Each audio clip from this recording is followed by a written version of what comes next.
Wednesday, the 29th of September 2021. This evening, we are going to be looking at a tweet recently done by Dr. Christopher Fomunyoh.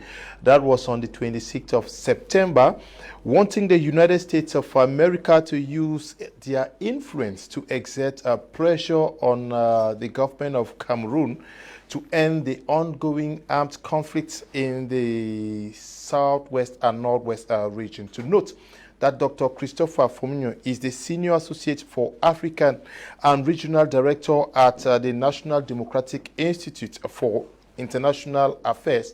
He is equally the founder of the Fomunyoh Foundation that has been touching the lives of many Cameroonians in almost all 10 regions. We have seen the foundation touch many lives. So we are going to be looking at his outing where he wants the U.S. to use its influence to pressure the government of Cameroon to put an end to the ongoing crisis. We also are going to be asking ourselves how ready and responsible are the youths in Cameroon as far as the generational transition of this nation is concerned. We are going to be discussing this with panelists who are seated already in the house. We have representing the Cameroon Renaissance movement, Mr. Fah Elvis Tayong. They call him the Kangaroo Man, all the way from Buikeh, Southwest Regional Capital. Good evening and welcome. Good evening, Mr. Leo. Good evening to the level-headed panelists present here today. It is once more my pleasure to be here today to dish out my own modest contribution towards nation building. Everything being equal, greetings to the people of Gonoko Village and to His Royal Majesty Dr. Fomunyoh Waters and to Her Majesty von Babit, that's of Baby Village, and Royal Majesty von Humphrey of Barakwe Village, and above all, the font of Baba One. We are also in the company of Reverend Pastor Buikeh Rene, all the way from Bamenda, Northwest Regional Capital. He is also very involved in issues that are touching on our national life.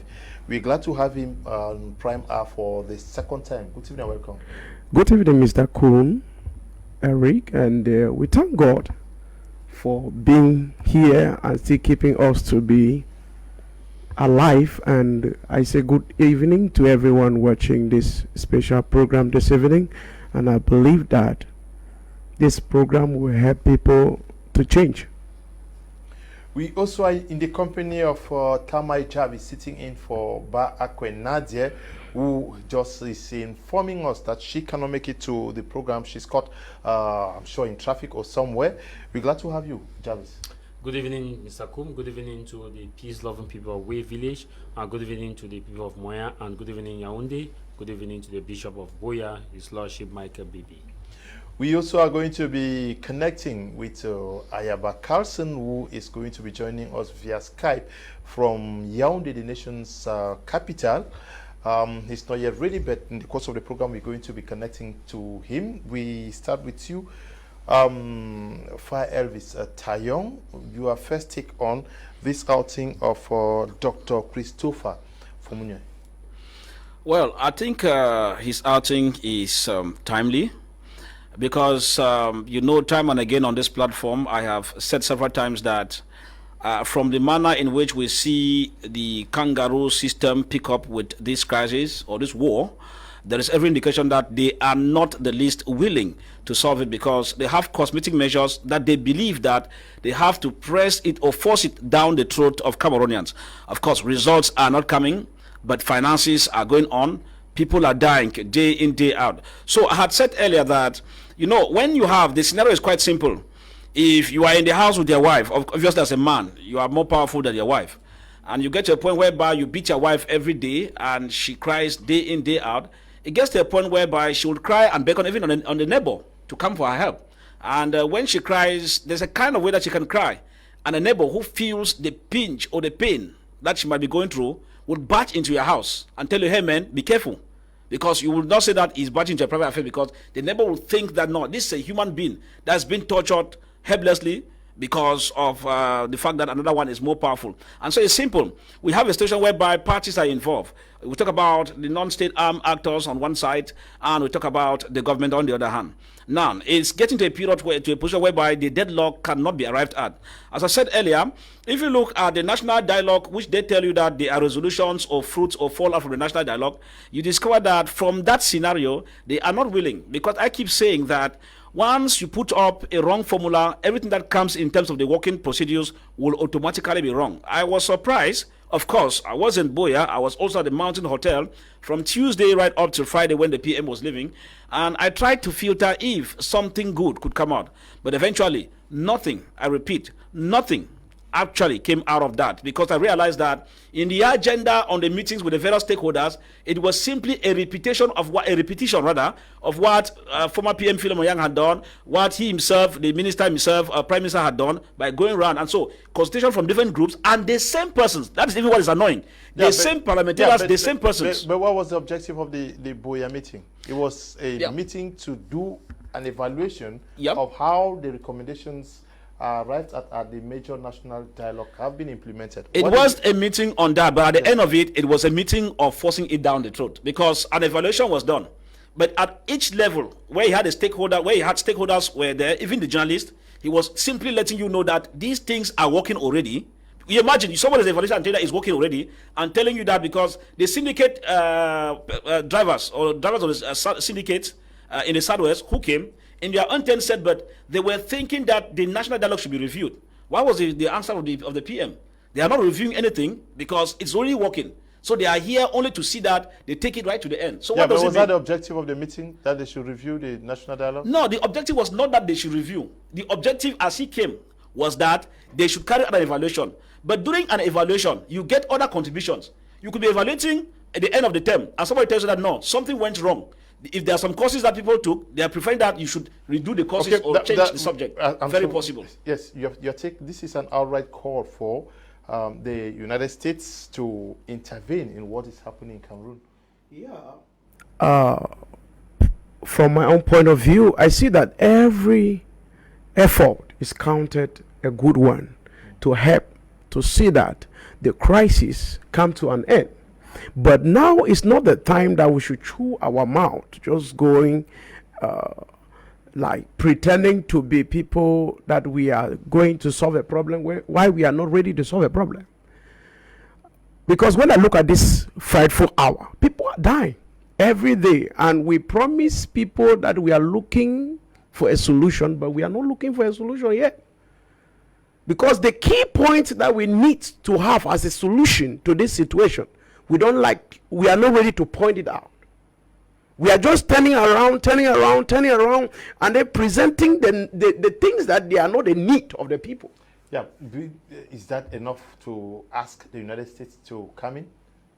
Well, for the United States, it's a responsibility for everyone in the world to see that everyone in any country live in peace. Mm-hmm. And I believe is the world power country. They were supposed to intervene, of course. But they ignore us. They talk about our pain, but they don't care about our pain. So that is the worst thing that we are facing in this country. Mm-hmm. And I believe that the solution of this situation, it is in this country. The authority and the leaders of this country, they have a solution, because they are appointed in that position to handle the people we care. Mm-hmm. Okay. So they have to take their responsibility and look into the situation, and then look at the crisis in a different point of view. Mm. Okay, they should look at it differently. You are somebody who also has some information as an expert on issues of conflict resolution. This is not the first time some quarters are calling for an external intervention. Your take at this instance? I think that initially when the conflict started in 2016, mm-hmm. we had just two parties. But now we have four parties who are in a conflict. Mm. We have the armed fighters and the armed fighters from the Anglophone side and the military. We have now the women and the children who are fighting for survivors or safety from either of the camps, because today they are being targeted by A and they are being targeted by B. Now we have a camp which is the church in itself, which is being targeted by A and by B. And now we now have the businessmen now who fall now under the class, because these are the people who are being targeted by A and by B. So it is no longer a conflict of just two persons. Now it is a conflict of four sides. The issue now, how do we reconcile all these four sides? It now takes us to what Dr. Christopher Fomunyoh articulated. However, I respect his view because he is a diplomat who has traveled a lot and has a view about conflict. However, if you look at the way this conflict is to be resolved based on what he is talking about, it will involve lots of financial implications, not just from the side of Cameroon government. Remember, if a third party is coming in, that third party who fund the bills of the third party, and if a third party is coming, there must be some kind of a background negotiation as far as what they take on the table. Because if you look at what happened in Colombia, when William Ury, the lead negotiator and who is the co-founder of the Harvard Negotiation Project, when he explained how that was done, he said the negotiators had a lot on their table that they were supposed to discuss, and the nation that sponsored them actually took a lot of money. And so if Dr. Christopher Fomunyoh is calling on the United States to come, it's based on the fact that he has seen that it's no longer two sides in this conflict. And remember that the two sides that started the conflict has expanded the conflict now into different facets. So for the two sides to come together, it will be practically impossible. However, there is still some hope for Cameroon, and there is still some hope if the government is willing to avoid the third party to come in. I buy with Fah in terms of looking at how this conflict is to be handled. First of all, there's what we call a geostrategic plan that you must develop in conflict like this. And I said when the national dialogue ended that it can still produce meaningful results if there is a follow-up committee in this regard. And we've seen that the follow-up committee is there. However, the follow-up committee needs to be restructured in its functionality. By this, what do I mean? I mean that the follow-up committee has to target stakeholders who are involved in this conflict directly and not pass through opinion leaders. We have seen that opinion leaders in Cameroon are the most corrupt people who are looking for their financial gains. When I talk about opinion leaders, I'm talking about people who follow on party lines and those who are recommended by others to go and meet the PM. For example, if those who are in Moya, buy and sell them in Moya, like you go to Moya market, you address the people in Moya market so that they get the information firsthand. You go to Bamenda, you address the people at Bamenda food market, they get the information firsthand, rather than coming to a hotel and talking to people who are opinion leaders already and who already have their political views. So based on this conflict, Mr. Liu, Dr. Christopher Fomunyoh's view on calling on the US to come will come with some cost and some implications. But the issue now is, will it resolve the conflict? Yes, it will resolve the conflict. In what way? There will be a proper functioning on looking at how dialogue is to be put in place. First of all, we must begin with acceptance, which the government actually did accept after much pressure. The next thing you do is you lay a strategic framework, that is, you target who are the key stakeholders in this conflict. The key stakeholders at this point in time are those who have the guns, are those who control the guys with the guns, are those who have the businesses, are those who are affected by the businesses, are those who control the church, are those who are affected by in one or two ways in the church, are the women who keep losing their children. Those are the key stakeholders. Even if it means taking the talks away from Cameroon, this is one thing you must understand in conflict resolution, is that when you want to negotiate or you want to build confidence in a crisis where people don't have confidence in you, you must look for a way to build confidence. How do you build confidence? You take it out of their comfort, out of a zone which they are not comfortable, to a comfortable zone. Nothing stop the government of Cameroon to say, okay, let's have this talk even in Nigeria. Let's have this talk even in Ghana. Let's have this talk. I think it begins by building confidence. Or if we cannot have a physical talk, let's have a virtual talk. What if we can put back Barata, Tapang, have all those who are there on a Skype call in a conference room, and we first of all have a disagreement with them?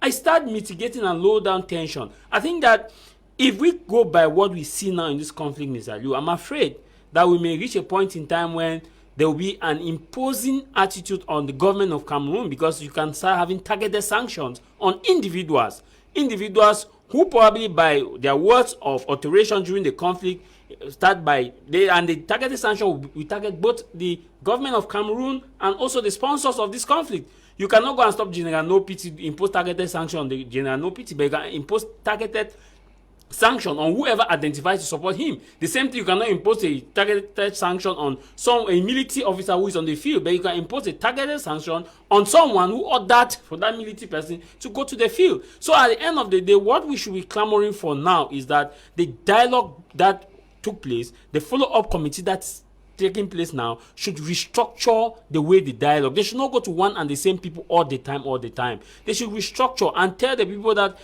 to build confidence, we must start by doing A and by B, by recognizing, by accepting, and by doing meaningful things that will decelerate and not accelerate the conflict.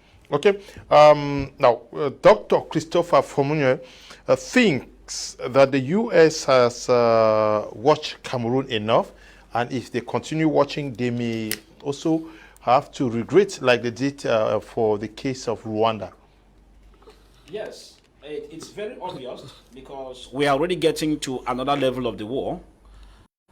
We already get threats from different angles that it might escalate to the other areas, which will be another thing we'll not even advocate for it to come on. Now, so if you look at it, Dr. Christopher talks as a scholar, and as somebody who's in the diplomatic scene who has been able to take a look at the comparative analysis in terms of wars in different parts of Africa, notably.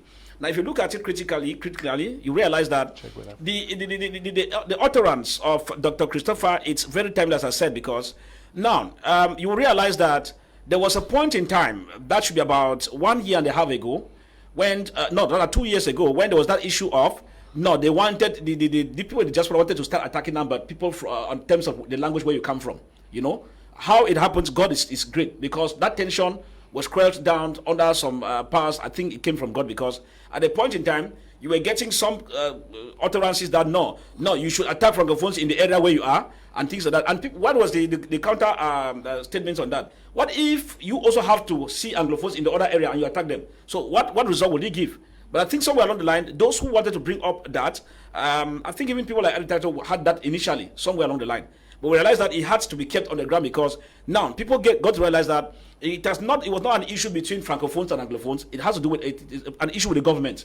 It is a governance policy problem. So when you look at it critically, you realize that from his utterance, we get to realize that many things are wrong already. That is to say that hatred is being built gradually. Now, come to think of it, like we get some other statements on the ground that very soon we will cross over. If you go to the West region, security has been beefed up, especially even around the Bambutus division, those neighboring areas there.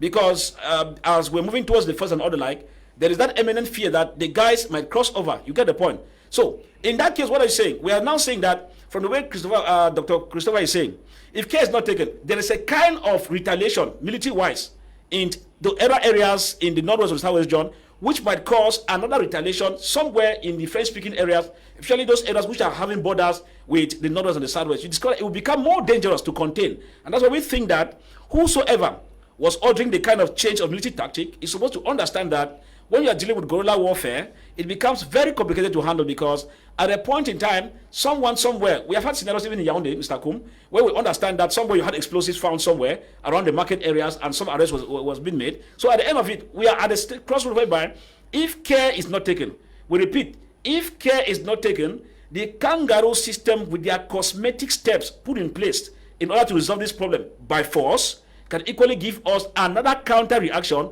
which might be negative on all of us who are sitting. So at the end of it, we think that the government, if the government is wise enough, they should heed to what Dr. Christopher said. Of course, Tubo Nagi had equally been saying that. And so we see him citing America, because America is the world power. And being the world power, they stand a greater chance because they've had those experiences using military might in areas that we have guerrilla warfare. We have the issue of Colombia. We have the issue in Vietnam. We had the issue in Afghanistan, which is quite of recent. And at the end of it, with their intelligence, with all their military might and other like, they could not succeed, and they backed out in Afghanistan 20 years after wasting resources with human lives lost. So I think that we have some examples to follow. And so when we hear that we get a letter from Dr. Christopher, it's just to tell the regime clearly that it is timely. And I am among those. I am a Pan-Africanist, no doubt. But I think that if we have to follow the spirit of Pan-Africanism, and then we let people keep dying every day, be they military, be they civilians, be they even the Amba fighters, we will be doing more harm that will be difficult for us to correct in the days ahead. Therefore, if we have a superpower that has to come in, just like what Jarvis is saying, those powers will not come in without some cost incurred. If they start coming in, they start sending in back troops and other like. Obviously, we're talking about where countries move into other countries in the international scene with interest. So yeah, but I'm not sure when he talks of intervention, he's asking for the U.S. military to come in. He's talking about the U.S. using its instruments to bring pressure to bear. Yeah, Mr. Leo, what is clear is that if you look at his statement, he's not talking about military might. But when you look around the issues on the steps of intervention under world politics, it has steps. It starts with the issue of lobbying, like what Nadieh has been saying, where you don't hit to it. It goes down to economic sanctions. If you don't hit to the economic sanctions, the next phase is freezing the accounts of some key personalities in that area. That's targeted sanction. If it does not move, a military might moves into it. Simple. So it means that if, from what Doctor is saying, and care is not taken, it will move to the second phase, third phase. When you get into the fourth phase, that's when we will know that it is not good to sit in glass houses and you throw stones. Yes, but Carlson Ayaba is on standby from Yaoundé. Good evening, Carlson, and welcome to this edition of Prime Hour. Your first response to this call by Dr. Christopher Fomunyoh. Good evening, Mr. Leo. Once again, my sister coming late to this program. Special greetings to Mr. Fah Elvis, as a kangaroo man who has on many occasions refused my invitation to come to Yaoundé. As I tell you, Mr. Fah Elvis, my invitation is still open for you to meet me here in Yaoundé. Let's point things out. So talking about Mr. Chris, I have a lot of respect for Mr. Chris. He's a well-respected man in terms of international diplomacy. Dr. Christopher. Talking about this greater U.S. this greater U.S. pressure, I don't know what is going at the back of his mind. As you clearly pointed, Mr. Leo, you don't think he's suggesting that the U.S. should bring troops on ground. So why do we think this way? Because for us to be depending on a foreign power to resolve an internal conflict is totally absurd. By the way, this is not the first time that Dr. Chris has made this kind of statements. He has made first of all, in his tweet, he made very terrible allegations, which I will expose the lies he put out there. And it is this kind of lies which has been fueling this conflict. You see from his tweet, at the same time, he's trying to calm the fire. At the same time, he's trying to increase the fire. Now, let me go progressively. As you said, Mr. Leo, there are organs which are responsible for mediating to some degree, to some extent, in the internal affairs of certain countries. In the context of Africa, we have just two of these organs. It's either the AU or the United Nations. Moreover, we should always remember that these organs lack the instruments directly responsible to implement changes in the internal policies of the country. Now, even if we have to look at the U.S. at the point of view as a mediator, the U.S. does not come into the picture. Why do I say so? Because the U.S. has very little when it concerns to links with Cameroon. Why? Post-1960, the U.S. has not been involved in Cameroon. Pre-1960, the U.S. was not a colonial master. The U.S. was not present when treaties and agreements were made in Cameroon. So we cannot be expecting the U.S. to be the one to come and resolve or to be a mediator.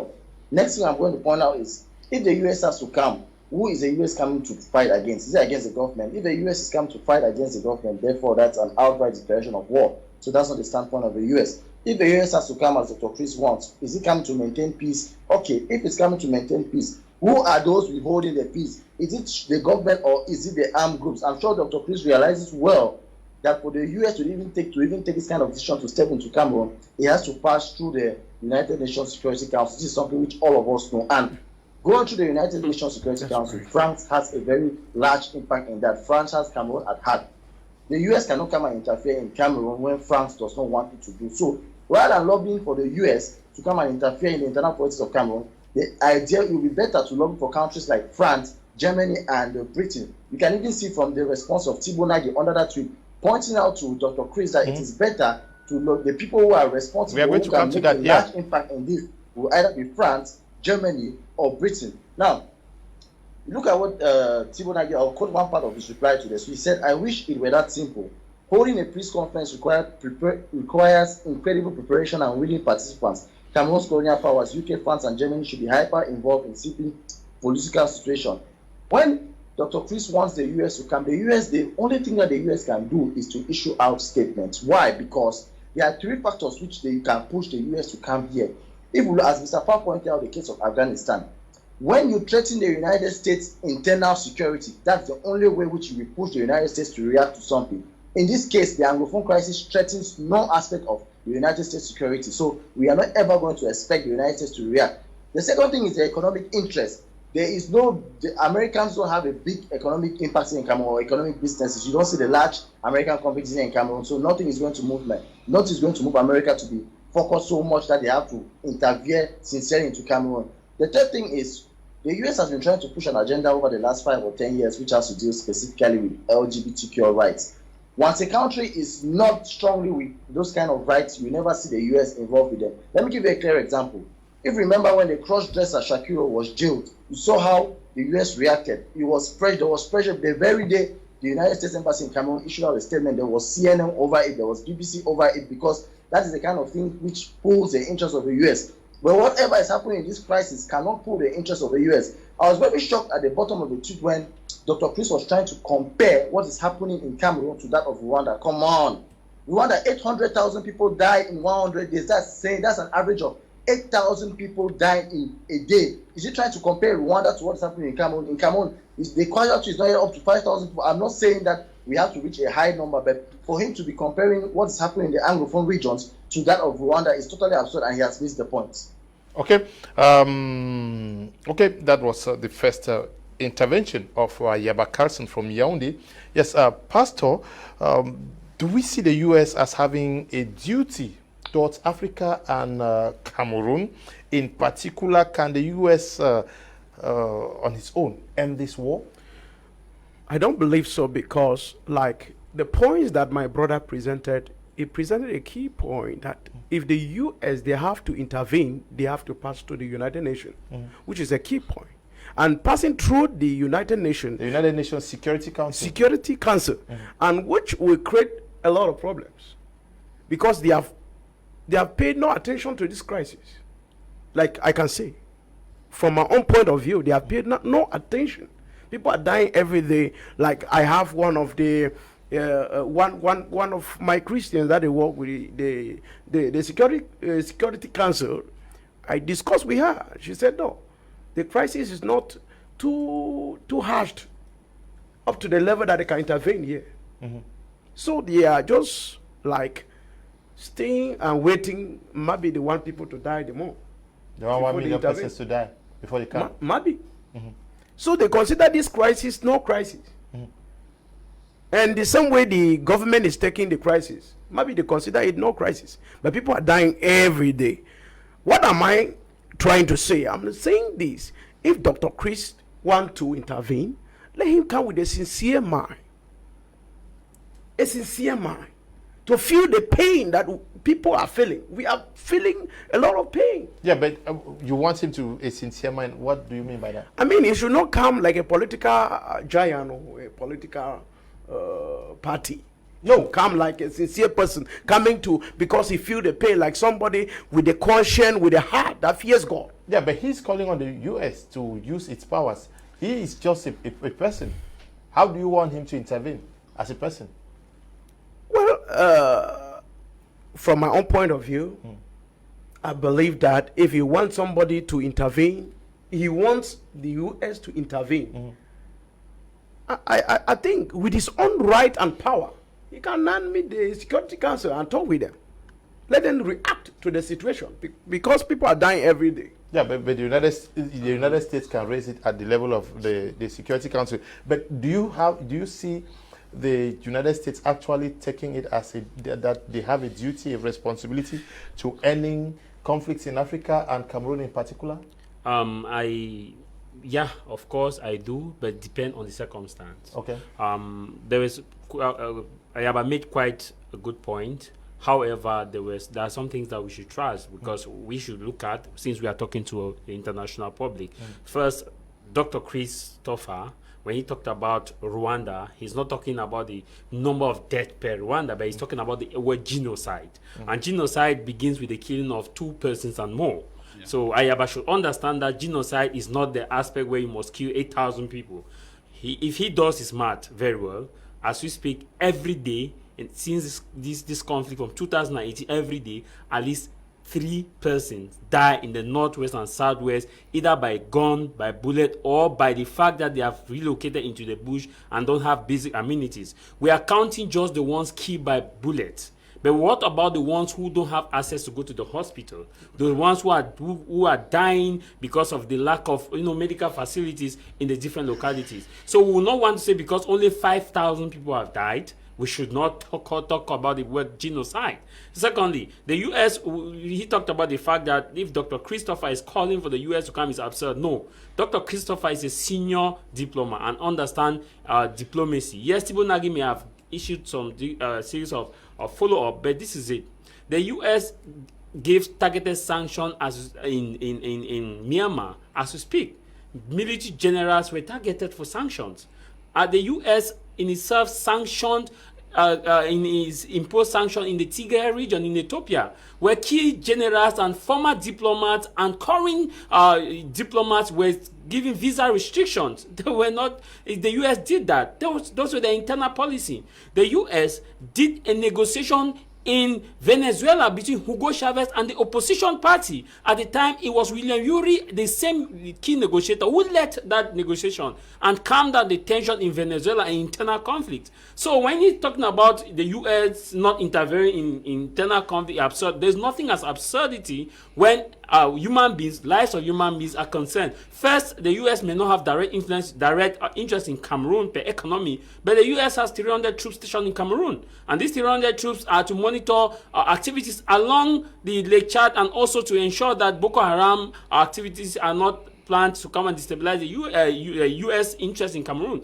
Ayaba should know that U.S. embassy is in Cameroon. And U.S. embassy in Cameroon is U.S. property. And an attack on U.S. embassy in Kenya made the U.S. to react to what became known as the war in Afghanistan, because they traced it and they discovered it was Al-Qaeda that carried out the attack. So the U.S. is protecting its interests. Wherever their embassy is, the same interest goes. Now, coming to your question, if U.S. can stabilize or help to, prop issues in solve problems in Africa, yes, on 3 facets. One, if the activities of the nations affect or may become breeding ground for terrorists to carry out actions against U.S. properties in those countries, yes, the U.S. can intervene. Like what happened in Kenya in 1994-95, if I'm not mistaken, where the Kenya embassy was attacked. Now, if the U.S. realize that, because this is what terrorists do across the globe now, it's difficult to penetrate U.S. directly. What they do is they go now to other countries where U.S. embassies are,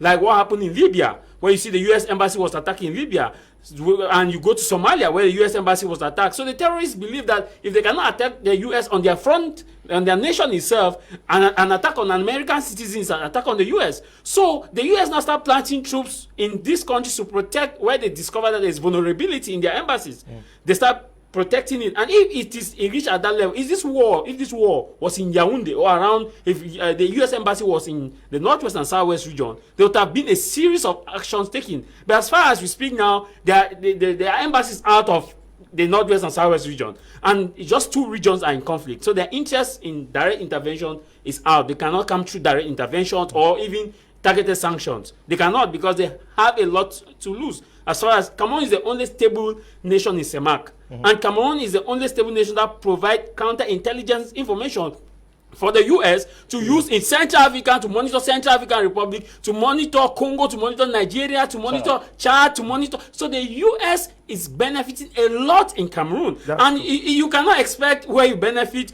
It's a win-win. The U.S. cannot even discuss with France on resolving an issue against France, because France is giving you that green light to do business and monitor other activities. What happened is that the U.S. has a stake, but the U.S. cannot come to do what we're expecting. What I believe Dr. Christopher can do at his level now is to see how they can lobby the United Kingdom, is to see how they can lobby Germany, is to see how they can lobby other friendly nations, and to contradict what Ayaba said, that the U.S. does not have the ability, that the U.S. must pass through Security Council, is wrong.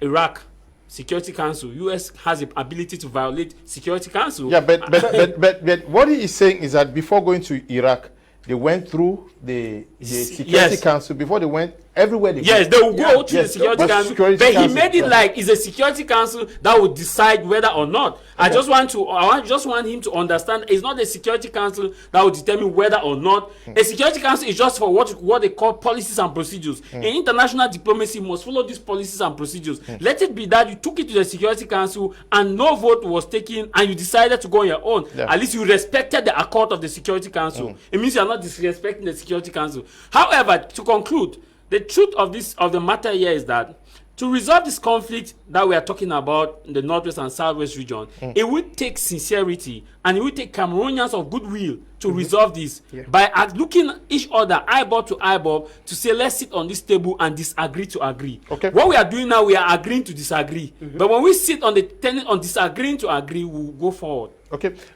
Quoting what a tweet from Tibonage was set by Ayaba Carlson, Tibonage actually responding to that. He says, that was a tweet on the 25th, said, a peace conference requires incredible preparation and willing participants.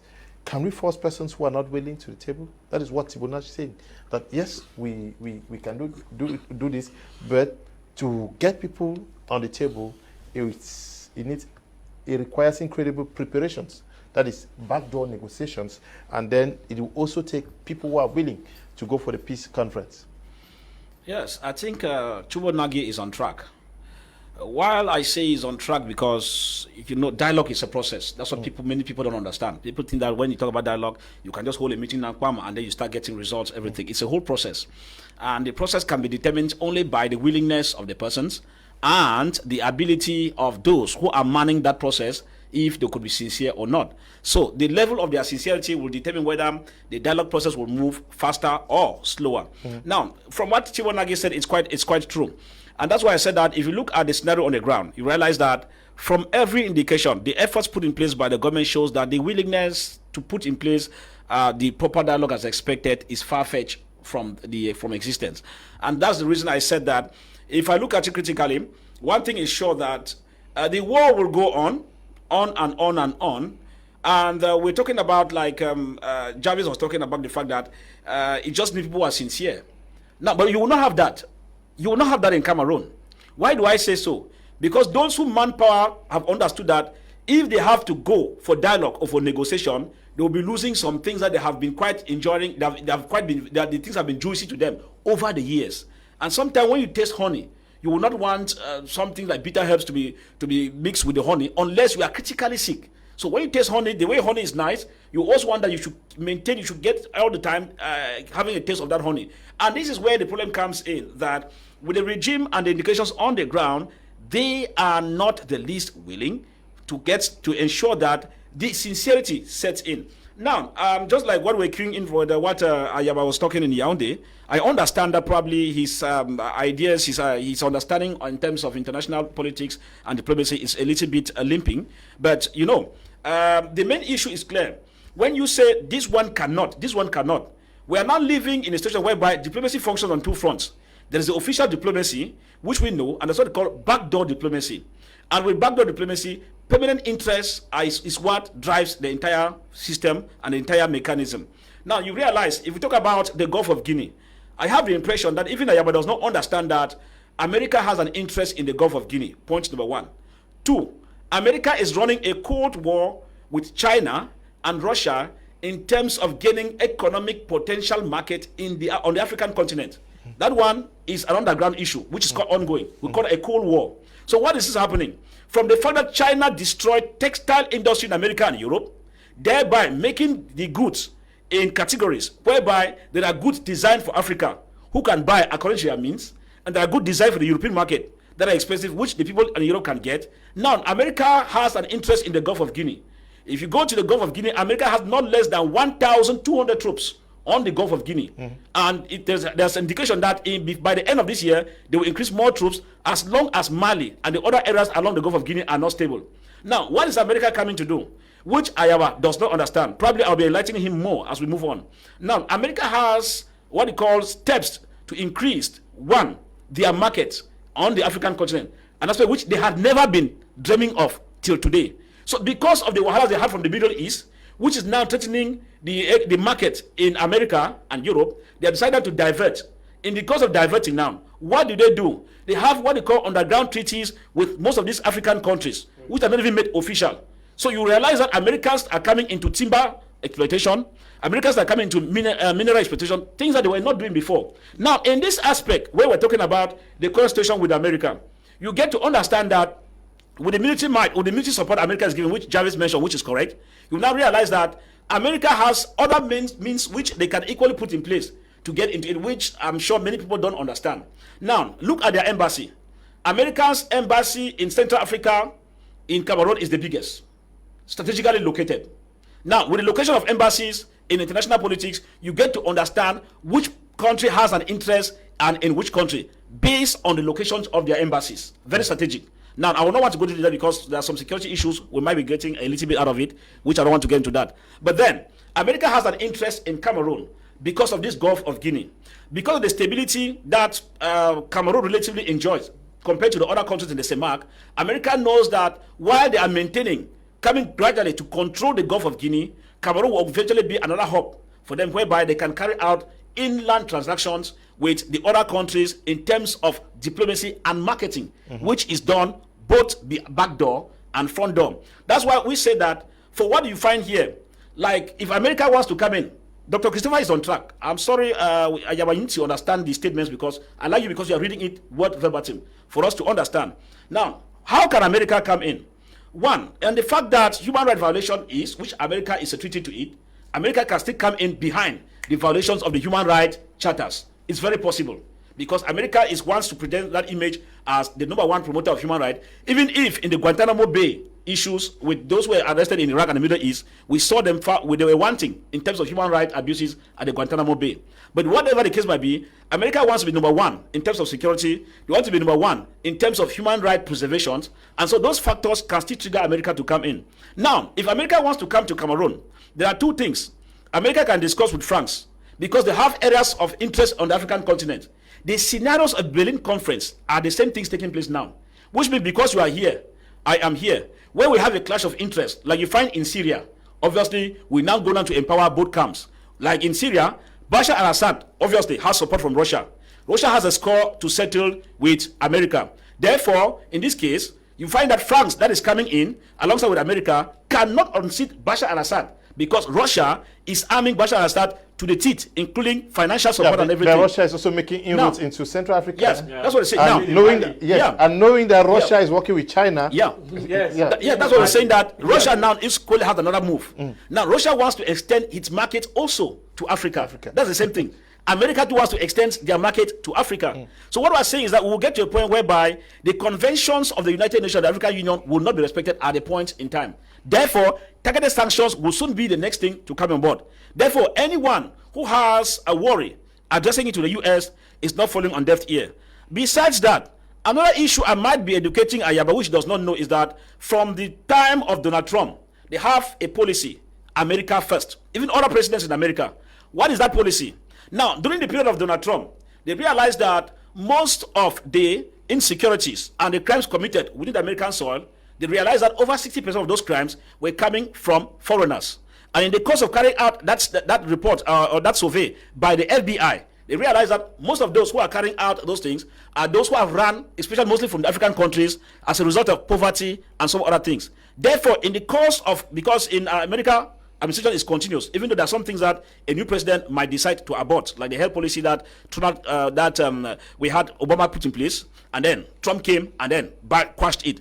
But in this case here, what is it? So long as the internal security is concerned, America has a concept that they will be moving on gradually to make sure that they weakened dictatorial regimes in Africa, because these regimes are the ones making them to have what we call clandestine, or people on the American soil, especially those who are passing through Mexico and other like, who get into America and then start perpetrating acts or criminal acts like being involved in drugs, trafficking, murder, and other like. So these ones count a lot. So America, when it's done with America, as far as their personal interest in the Gulf of Guinea is concerned, and some other private interests in Cameroon, which I will be talking, if time permits us, I will be mentioning them here. Okay. They will go in for personal targeting sanctions. Yes, Dr. Christopher Fomunyoh is watching the program and has these questions for you. Carlson, I hope you listen to them and also understand. He says, Doctor says that the Ayaba in Yaoundé is missing the point. I urge the U.S. to lead and bring other countries along, okay, not a U.S. Direct intervention, but to work with other countries. 2, if he thinks that only former colonial masters can have a say in saving human life in Cameroon, then he needs to liberate himself of that new colonial mindset. 3, no one is asking for a U.S. military presence or intervention. There is a lot that can be done to bring this senseless war to an end. Without firing an additional shot, we must stop the bloodshed, the killings and atrocities. Carlson, Ayaba, you listened there to Dr. Christopher Fomunyoh. Do you understand where he's coming from? First of all, Dr. Fomunyoh, thank you for watching the program and thank you for your analysis. First of all, I did not say only colonial masters can resolve the problem in Cameroon. That was a statement from Thibault Nagy, which I was highlighting because it's also somebody of a diplomatic corps as you. Now, let's go back, Doctor. Let's go back, or Mr. Liu, let's go back to how the U.S. has been involved in the Anglophone crisis from the onset.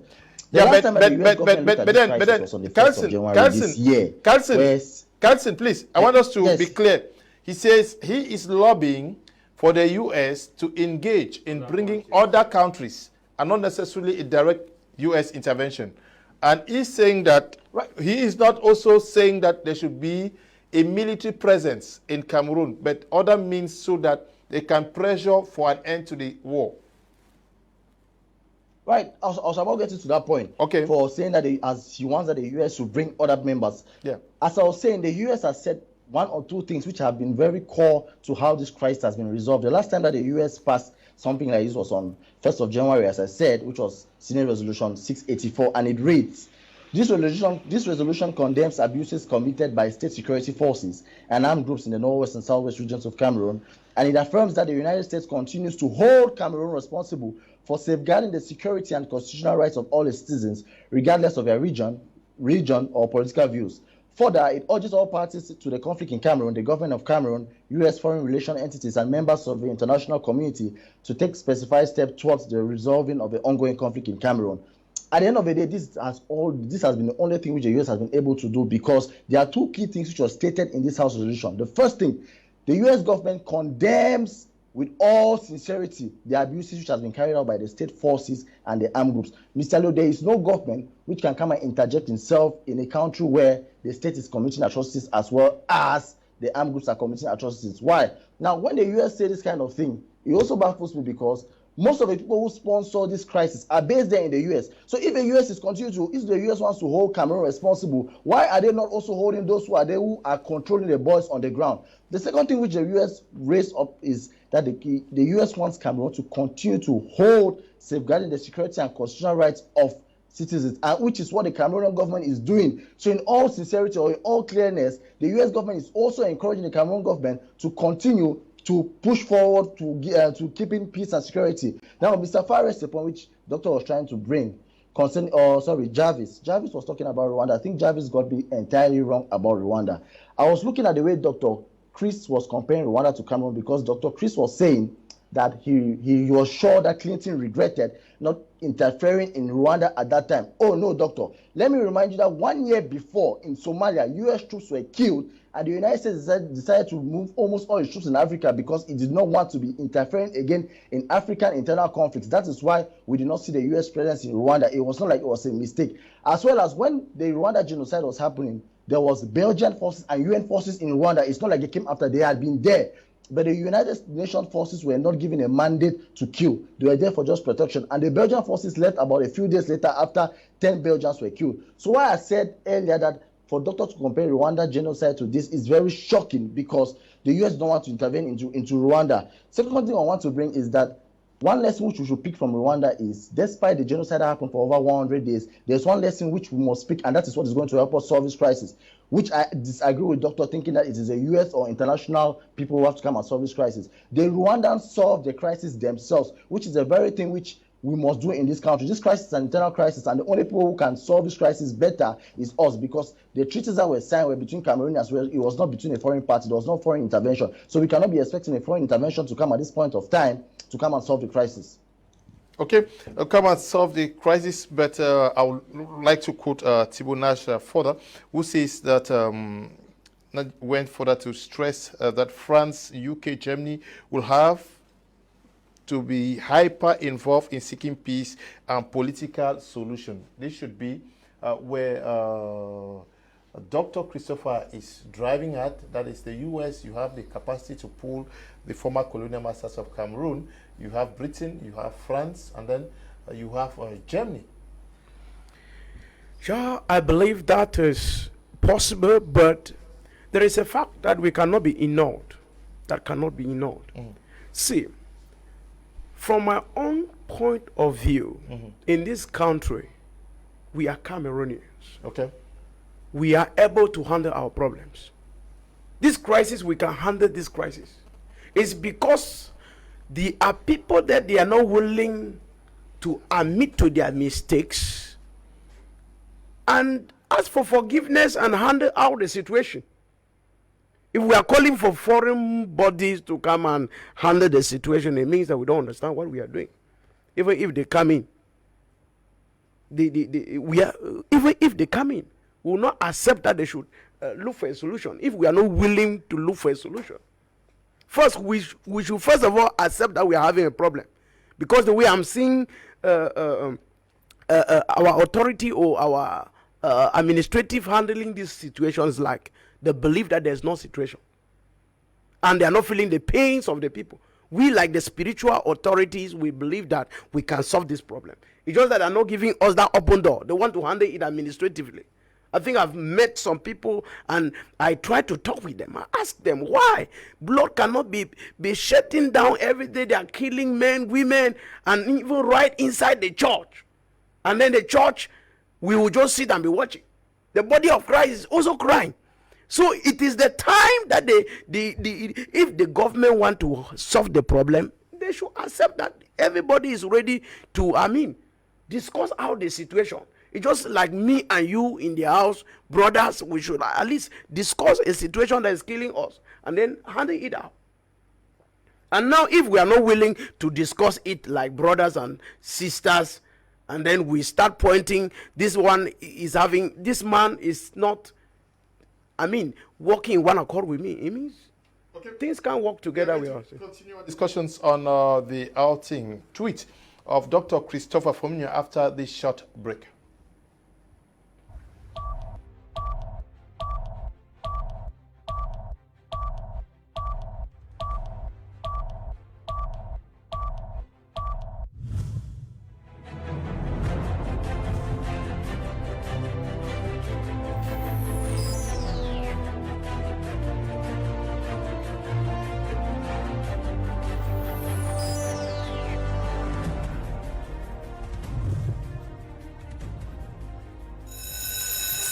La rentrée sur les Buikeh Canal+. Le décodeur HD Canal+ est à 5 000 francs en ce moment au lieu de 10 000 et l'installation est gratuite.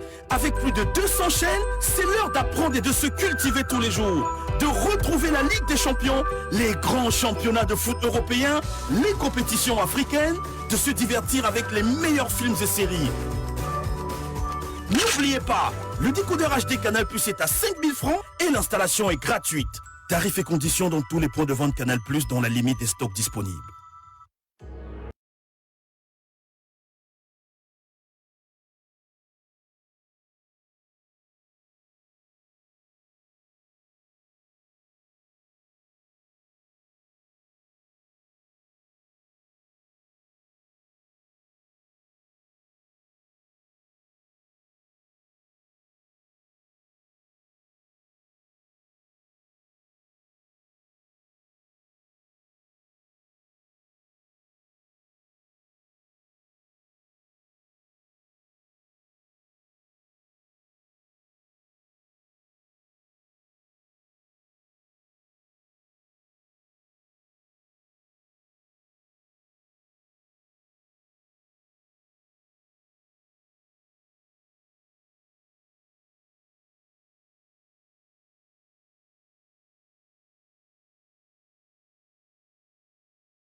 Welcome back. You're watching Prime Hour on my Media Prime. We are going to continue our discussions on this call by Dr. Christopher Fomunyoh for the United States to exert its influence and power for the conflict in the southwest and northwest regions to be brought to an end.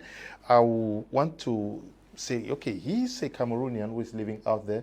We also have many influential Cameroonians who have been silent for this while. Is it also time for them to come out like he is doing? At his level, he's calling on the United States, but should we also hear more from persons like Senator Bilamukicha? Should we also hear from persons like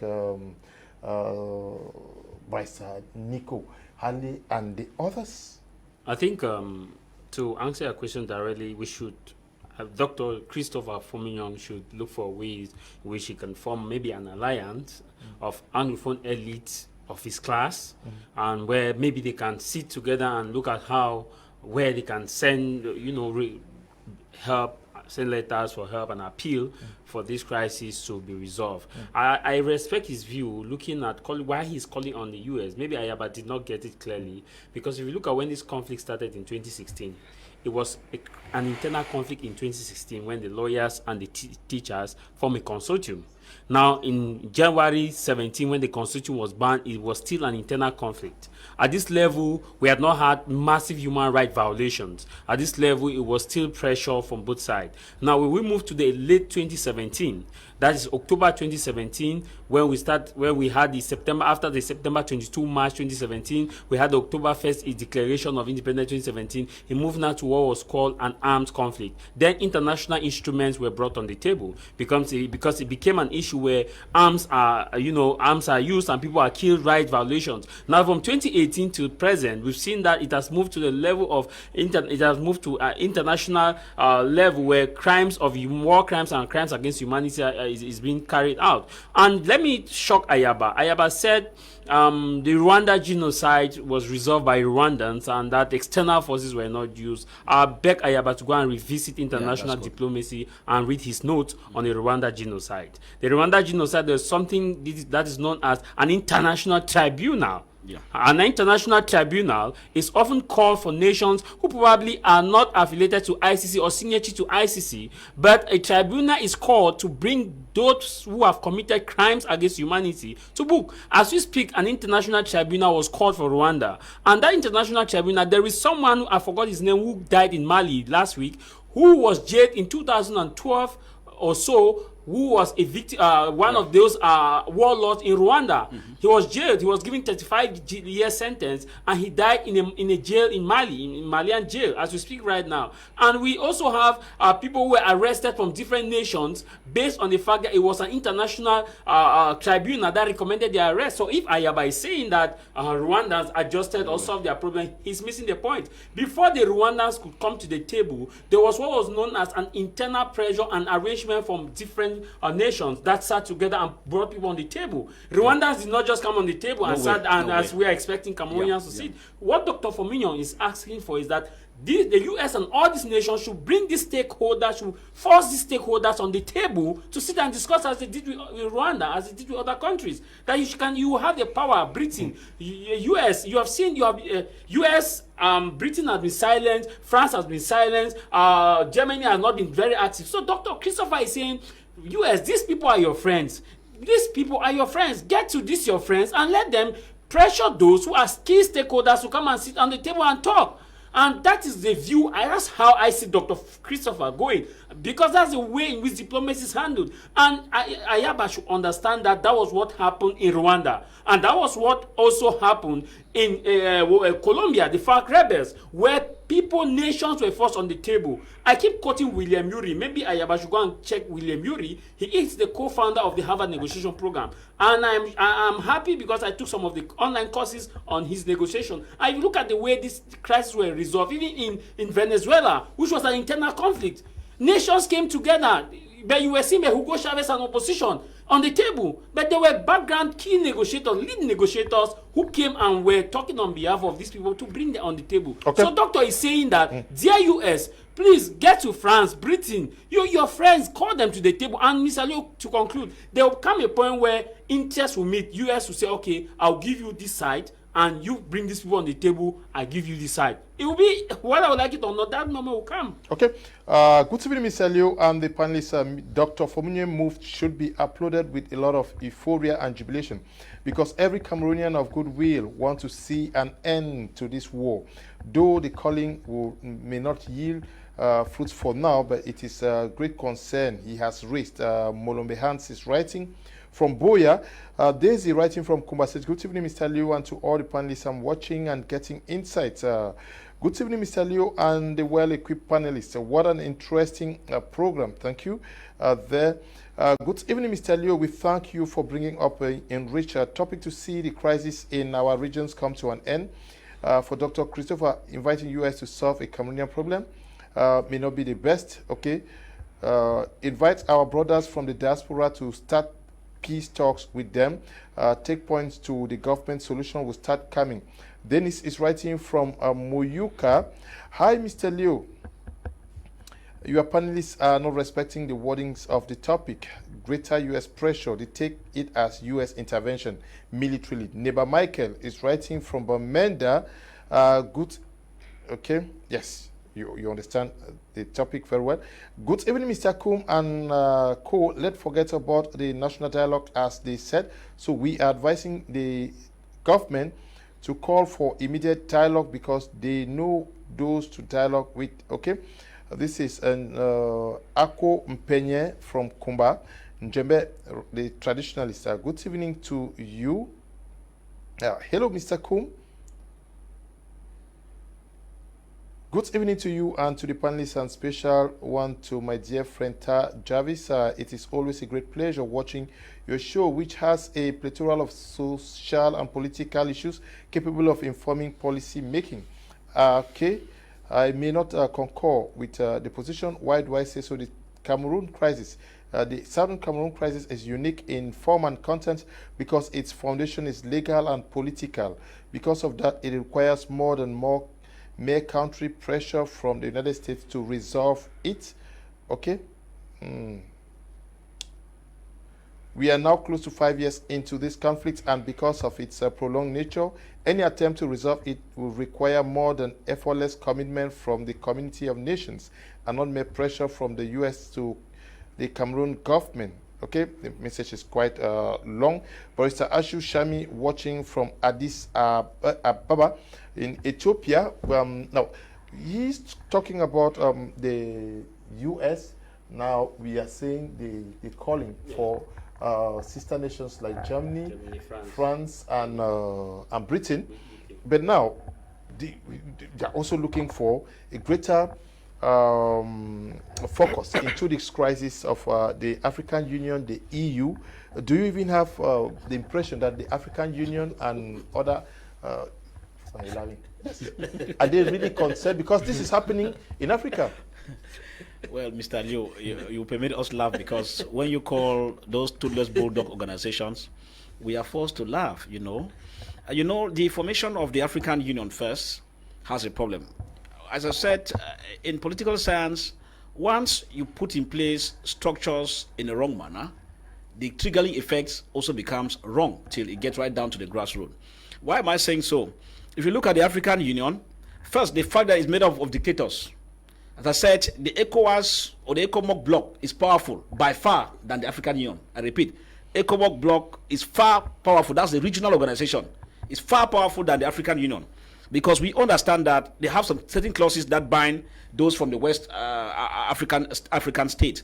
For example, the moment you have series of violations of human rights that gets to a particular level, they put it to order. That's how they function. If not, Yahya Jammeh would still have been president in the Gambia.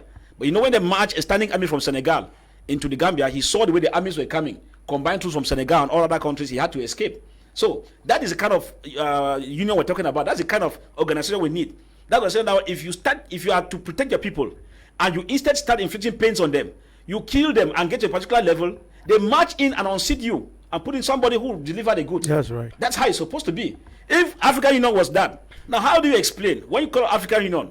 I laugh because they died on arrival. Obviously, I've been saying we need a new organization in the African continent, which could be given any other name. But if it's African Union, it's dead on arrival. Why? You will not imagine that an organization that is not autonomous financially can actually play the role it's expected to play. African Union, when it goes to countries to sponsor or to monitor elections, they are sponsored by the European Union. So look at the kind of scenario we find ourselves.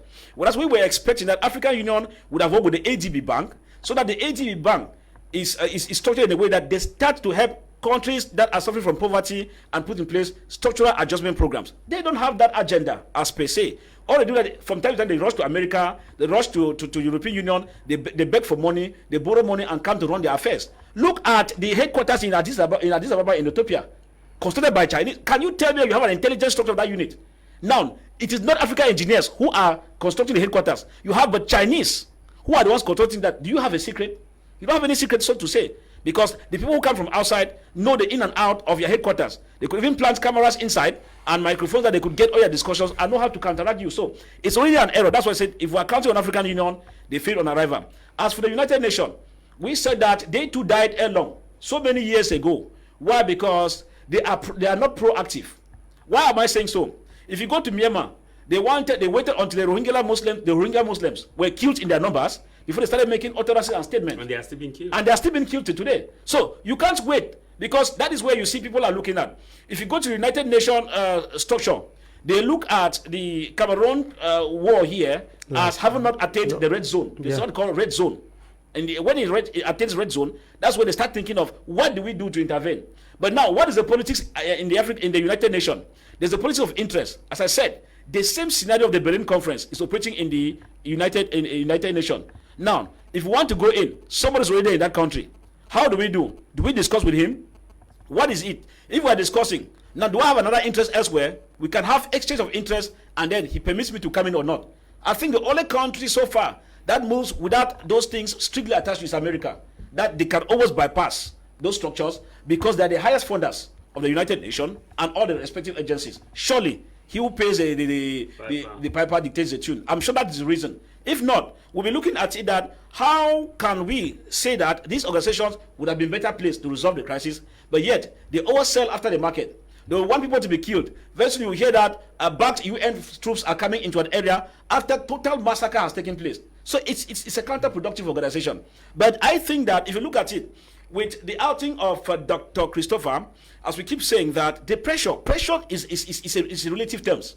There's pressure that resorts to other issues. Because the fact that you give me pressure does not mean that I must yield to it. Now, if you are a powerful nation, you give pressure to Equatorial Guinea, they are not obliged to, because they will tell you it's internal affairs. But when your pressure moves on to other steps that gets into the face of sanction, it begins to make sense to them if they are touched at the right point that will curtail them from enjoying what they usually enjoy before. And that's how it functions. Now, most people will not understand that Dr. Christopher lives in America. He has what it takes to understand the system. Now, let me say something which people don't really understand. Now, Ayaba understands that France should, according to his statement, probably France could be better placed, or the colonial powers. But now, look at it critically. People will be surprised that 60% of Cameroonian government officials have their wealth in America and not in France. I've done the findings. If Ayaba can disprove me, I'll know that he's a man. 60% of government officials in Cameroon have their wealth instead in France. And you realize that in the US, and you realize that over 42% of the government officials have studied in American universities in this country. So they understand the American system, they love it. That's why most of their investments are there. We have most of them who have villas there. Now, when you look at the lobbying, because Cameroon has been paying lobbying group or lobbying firm in the US, to make sure that they track down those guys who are there. Why would Cameroon go to? Because Cameroon knows that US is a force to reckon with. It is true the lobbying has been limping in one way or the other, but the point is that Cameroon understands that in diplomacy, if America wants to act, they just need to have an interest, as we are saying here. Once they have an interest, and it's got an interest is being thwarted or could be jeopardized, they will not need to move through the procedures we're talking about. That's why I keep on saying that if you live in glass houses, don't trust those, because you never can tell. But we are getting to a red line. And one thing is for sure, in the current crisis, we already have crimes against humanity established by both quarters. I've been telling people that in no distant time, you have a backup tribunal because Cameroon has not finished its ratification with the International Criminal Court. That is clear. And that's why Cameroon thinks that because they have not ratified all their protocols with the ICC, that explains why they know that they will never pass through it. But now, just like the issue that happens in Rwanda with the backup tribunal, even former barrister Muna Batonier was part of those judges there. When the time comes, a court will be set. It could be in Buikeh, it could be in Bamenda, but it will be set in the area where the conflict is concerned. And during that period, you have a backup tribunal whereby they will now send judges from all different countries, they will recruit them, who come in to judge. One thing is for sure, Yaoundé listen very well. I am only telling you, and I'm reminding you, whether we are going up or we are coming down, government officials who are still playing lukewarm, including non-state armed actors, will come to the backup tribunal, whether we like it or not. If you were a colonel in an area where massacre took place, whether in Moyoka, a government colonel, or you were an amber colonel in an area where those kind of things take place, I keep on saying this because it is a fact. This war will not end without a backup tribunal. Even if you are a governor on retirement, you will come back to the dock and answer yes or no in what you are accused of. It's a fact. It's being documented as I speak now. So, if Ayaba is saying that, America has a lot of role that they will play during that period. Because first, they control the UN above the aspect of vote. Can you imagine that you have what they call voting right as per the statute of the UN? Which means no matter how small a country, Sao Tome and Principe has one voting right like America. But America can override. Yes, Kangaroo Man, you've overspoken now. Ayaba, Carlson, yes, you think that the United States should not exert its pressure as requested for by Dr. Christopher Fomunyoh. What is the way out?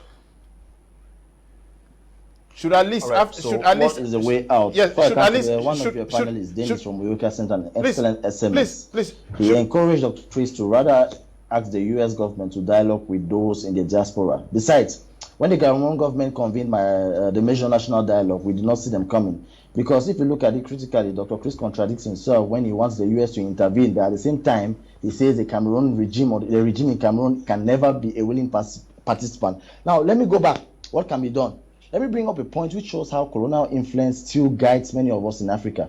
Remember when Professor Maurice Kamto was in jail and the president of France made a statement immediately after Maurice Kamto was released. So if Dr. Chris wants the U.S. to mount pressure, it's not something new. I've seen it over and over. Tibonagi has been releasing speeches over and over. Representative Karim Bass has been moving speeches over and over. And as Mr. Fah said, which is true, in diplomacy, there's what all of us will see in front, and there's what goes on behind. So it's very pointless to be counting on somebody who is going to still do backdoor politics in order to resolve our crisis. What can be done? Now, let me tell you how the American government operates. The way the American government operates in international conflicts is when their interest is very maximal. But in the case of the Nkefung crisis, as I've said, the U.S. interest is very minimal. Let me state something.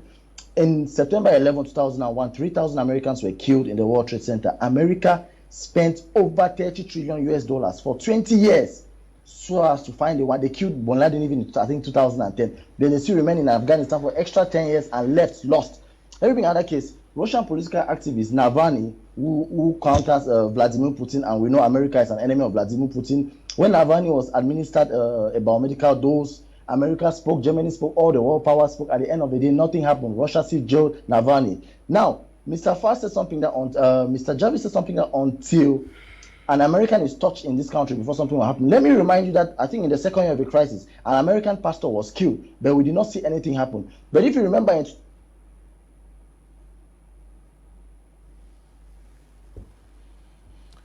BBC did not sleep until that student was released, even in a vegetative state, and died. So what do we see? We see that once the U.S. interest is not particularly tied, we have the interest in security, interest in economy, or interest in ideologies which they push, the U.S. will never intervene in a country. Now, so what do we imply?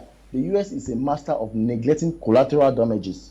I said with Mr. Fah that the African Union is what we call, he said, toothless bulldog or in pidgin, mongong. But Mr. Fah made mention of something that America has a very great deep economic interest in Cameroon. No, I disagree with that. China has more of an economic interest in Cameroon. For example, if you look around, you will not see any prominent American companies, but Chinese companies, you see them from supermarkets to electrical engineering companies to road construction companies. Now, at my introduction statement, I'm still coming to a point where you asked me what can be done. Dr. Chris made a very terrible allegation, which I said this is what is leading to how this crisis keeps being fueled. And these are the kind of things which must be undone for us to solve this crisis. When a prominent person like Dr. Chris, which I have a lot of respect for, goes and says that a regime which declares war on its citizens can never be a willing participant. Dr. Chris, I have a question for you. Which regime declared war on its citizens? Is the Cameroonian government trying to protect its national integrity and the constitution, or who is the Cameroonian government going to fight? The first thing which must be done in this crisis is that we need to stop fueling the crisis. Statements like this are things which are pushing the crisis. The second thing which must be done is that we cannot be looking for foreign intervention. This crisis can only be solved by us. But we are here today. This man is quarreling left. This man is quarreling the government kangaroo. This man is quarreling this other one black leg. Once these kind of things continue, we will never solve this crisis. So the two key points which must be done for us, what we can do, as you asked Mr. Leo, we must stop following the crisis, and we must all decide that we can look eyeball to eyeball and preach something which each of us can understand. Okay. Yes. What should be done? Yeah, I believe that we should do our best to resolve the problems, the crisis, because like the international body, they are coming with their own self-interest, and they need something to see if they are ready.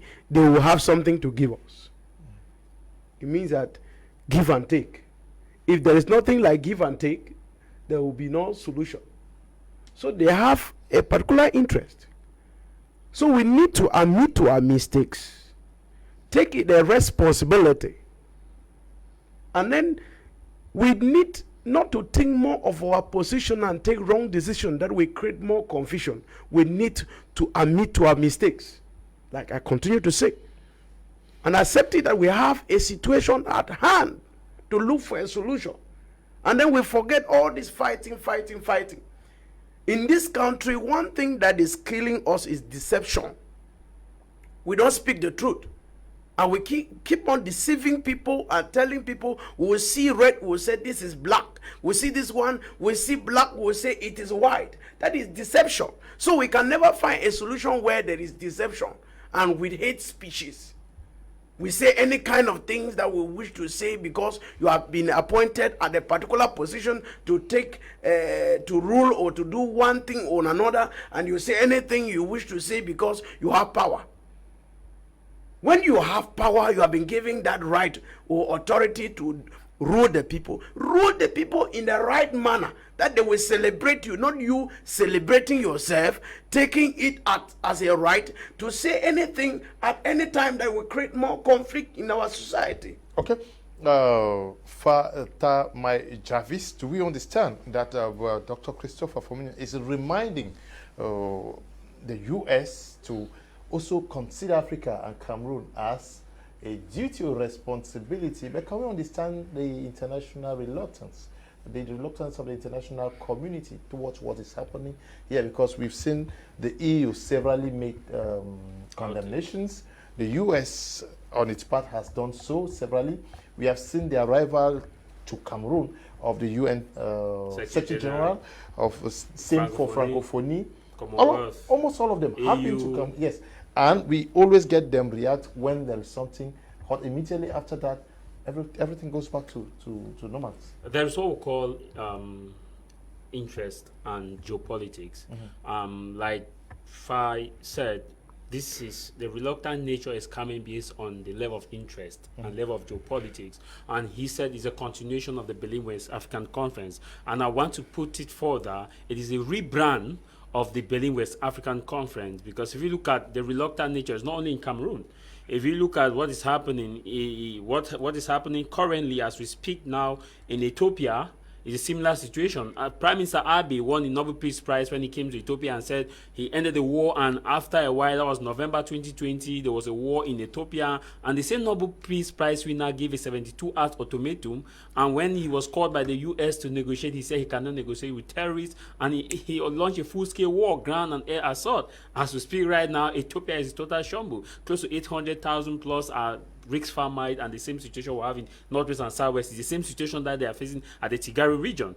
Now, the reluctant nature comes because Britain and France have their interest in Cameroon, and France especially has the more interest in Cameroon. If you look at the port in Douala, it used to be controlled by Bolare, or I don't know if it's still controlled actively by Bolare. If you look at other businesses that they have, the reason is because if the US need to, if the US need to fully intervene or need to fully come into, let's say, targeted sanction as the case is, France will tell you that, hey, you know, we have other interests somewhere that I let you go, and so if you have to do this, it will not go. Look at what happened during the colonial period. Zanzibar was handed over. Now Britain and France decided that, okay, Britain says, okay, let me hand over, let's partition this territory, and you take part, I take part. But if you look at other colonial countries that were trust territory from the Germans, they were totally handed. Mali was handed to, one was handed to France, one was handed to Britain. There was no partition at this level. But when it came to this level, it was partition based on their political interests. That, okay, let's keep this side and share the gains. The reluctant nature is coming because if France has to collide with US will tell you that, hey, remember, we have another interest somewhere. So it's like a friends in need and friends indeed. But the bottom line is that both the armed separatists and the government of Cameroon and the confederalists and the decentralized, those for decentralization, they have one thing in common. They have the same interest, but they have different positions. And what I expect, the truth is that, Mr. Liu, to deviate a bit from your question, what I expect from the future is that Senator Mbelamoki has been very vocal, and he's one of the government CPD and MP I admire so much because he doesn't just toe the party line, he toes the Cameroonian line. And if Senator Mbelamoki Charles can come in synergy with Dr. Chris Fomunyoh, I think they can form a good pair with Barrister Akeremuna. I think they can form a good pair and say, okay, let's see. These are Cameroonians who can say, okay, let's sit and look for ways where we can form a coalition and put more pressure and more lobby. Because as you speak right now, people are dying. And secondly, you raise an issue that you ask what can be done. And what can be done is the fact that all this prominent elite, somebody, the same thing like the Senator Kemende. Senator Kemende can join this team. We have a lot of prominent Anglophones who can join the team. But the sad reality there is that if we have just Dr. Fomunyoh alone, struggling and moving round and round and round, we will not go further. We will not look for peace. What we must understand, what Ayaba should understand, is that Fah did not talk about the aspect of, U.S. does not have a military and economic interest in Cameroon. Fah said there's a Cold War between China and U.S. and France. So U.S. is looking for that Cold War, and that Cold War counts on economic interest, diversifying. And secondly, when I talked about the fact that until U.S. citizens attack, I did not say U.S. citizens, I say U.S. embassies, U.S. structures. Now, this is what we should understand. Where do we go from here? Where we should go from here is that all those fighting on the ground should look at the interest. Ambazonian says they want to give you freedom of speech, freedom of expression, educational system. Government says with decentralization, you have freedom of speech, you have good educational system, you have good respect of your Baiju and bicultural for decentralization. The people for federation also says with federation, you have good educational system, you have freedom of, you have autonomy to do your business, your economic interest, your educational right will be guaranteed. With the people for confederation says you have good educational system, freedom of will be guaranteed. All of them have one interest. But what is baffling me is that why can't they keep away this position that it must be done to federation, it must be done to confederation, it must be done to decentralization, why can't they shift away this position and look at the same interest that the woman from womb should go and sell in the market peacefully, and the child should go to school and study well and come and have a good job. That is the same interest that all these parties have. They have one interest, but they have different position. The different position is caused by the economic war, the gains that they have for the economic war. Because if you stop a man on the street, I really wish that Dr. Christopher Fomunyoh can come to your show and have a one-on-one, because there are a lot of issues that we may not be raising here and we may not understand. Because I will see if Dr. Christopher has to address the Anglophone community, I believe that your program is one of the greatest, that he can come and say, okay, this issue, because we are just doing what is known as Tumbu Boss Kalawa guest work on analyzing his thought. I think nothing stopped him to have a Skype discussion or a physical one-on-one with you and say, hey, Mr. Leo, this is what I meant, because this is the second outing we are talking about Dr. Christopher Fomunyoh. I remember sometime last year, he made an outing, we talked about this, and his outing is coming in line with Dr. George Ewane. It's similar, they are having the similar trend. So why can't he, Dr. George Ewane, Senator Mbelamoki Charles, all these people, by Tumfo, Nico Hale, and come together and say, hey, let's, government may not want to hear the word consortium, but let's have a college of elites who look at this thing from interest position and remind all the belligerents that you are having one interest, and keep away your position. Okay. We are moving forward to our next topic for tonight, which has to do with the responsibility and readiness for the young generation to take over the command baton. Remember, addressing the nation this year during the Youth Day celebrations, the President of the Republic was already reminding Cameroonians to be ready for an eventual and imminent transition that is coming, because whether we like it or not, there is going to be a time for young people to take over from their parents. We've seen the number of persons who are quitting the stage.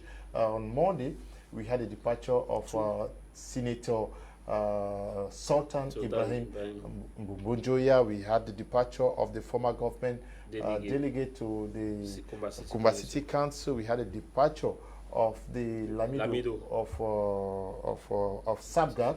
We had a departure of the former Minister of Communication. So one generation is going. How ready are you guys? Fah Elvis Tayong? Well, one thing is for sure that if it is for us at the level of the party per se that I represent here, I think we are very much ready. When I say ready, it's for the simple reason that we have been carrying out in-house leadership training that has been in a way to make sure that if people are given power at any point in time, they should not be able to abuse it. Now, it's regrettable, I must be honest with you, that if you take a look at the situation in a holistic manner, you might not even want the youth to come on board, if you look at it holistically. If you come to our neighborhoods in Boya, I'll tell you that beer parlors multiply every day. I mean, every day, beer parlors are multiplying. Next door, you have them. And what is shocking is that you get them full every day. You go there. I don't know where the guys get money. It looks like devil supplies the money overnight. Yeah, go to all the snacks in Bonamusa. Yes. Well, you come to the snacks in so you discover that the devil has an influence on the youths. The devil gives them what they want. For example, you would not tell me that a man wants to take a bite. He's arguing, no, I don't have 200, I have 150, I have 100 francs. But he goes into a snack, and a small bottle of Smith-Off, they tell you 2,000 francs, and the whole table is full. You get the point. I mean, the whole table is full with drinks. And sometimes the hotel, when they're drinking, don't remove the bottles yet. To them, it's a show off that you come, you have more than 40 bottles on the table. And you'll get a bottle of whiskey that they'll tell you they're selling it for 50,000 francs, some buy for 70,000 francs. So you start asking, but what do these youths do that they want to be living in merrymaking?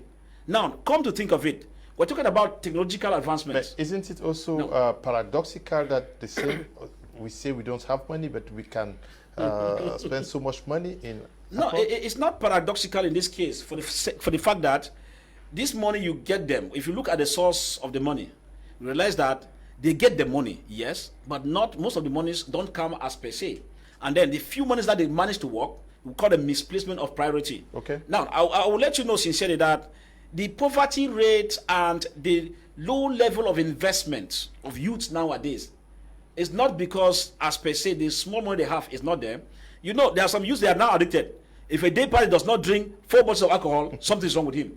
The evil spirit in him can send him out even an unorthodox hours that he must get a sip.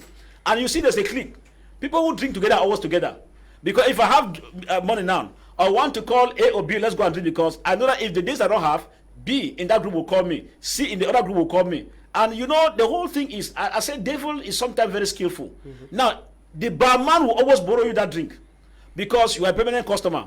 And each time you are getting money from another source, you have to come and pay the debt because you know that there will be a time that you will not have money to take, and the barman will really give you. So that is how I say it is spiritism, because I have been unable to understand that if you get to a seminar, you are holding a building capacity seminar for 1 hour, people are already sleeping. But now, when people go, for example, veteran football club, they'll go in the morning and play the football. On a Sunday morning, for that matter, the devil is a liar. And when they play, from 8 to about 9 or 10, they finished. From 10 to 2 a.m., they are drinking with their sport wears on. You will start asking, but if it was a church service, 30 minutes, they are sleeping already. If it was a building capacity seminar to empower youths, 1 hour, they are sleeping. But if you were even to ask them to pay 2,000 to attend the seminar, they would not. No. They expect it to be paid. You are very correct, Mr. That's even worse. If you tell them pay 2,000 for a seminar, they will tell you it is much. But now look at the scenario. So I think that we have a mindset problem. And in as much as we want youths to take over, but I'll tell you that it is not all the youths who can take over. I will tell you that if you take a bunch of youths, that you choose them wrongly, put them, they will embezzle state funds within 1 week. The state will collapse. Because today in Singapore, the next day they are in Dubai, the next day they are this. So it is a careful. That's why sometimes people get a little bit afraid and they said, better you do the devil you know than the angel you don't even know. So in real terms, we need, I don't know what the non-governmental organizations are doing. Men of God too, they need to help us very much. My problem is that sometimes they're limited within the Christian fold. Sometimes they should organize what we call empowerment workshops that should not be targeted, not limited to Christians. Because if they expand it now to even to non-Christians, it will go a long way. Mr. Leo, it is a problem that a man, if you look at how much people spend per month for drinks, there are people that per month for drinks, they spend not less than 100,000 francs. But now, the child is in school, textbooks, they are not complete. The wife is there complaining that she needs even just money to go and do her hair. The money is not available. The mother is in the village requesting 2,000 francs to buy Maggi and salt. It is not there. And the man will tell you, Master, I'm working, my boss has not paid me. But the moment at least franc comes in, it is so. We have a long way to go in terms of getting youth. But the way we are moving, Mr. Leo, if care is not taken, if we entrust this country in the hands of some youths that have not been well cultured, we will call for our ancestors to come and lead us as presidents in this country. Okay, Carlson Ayaba, you are a young man working in Yaoundé.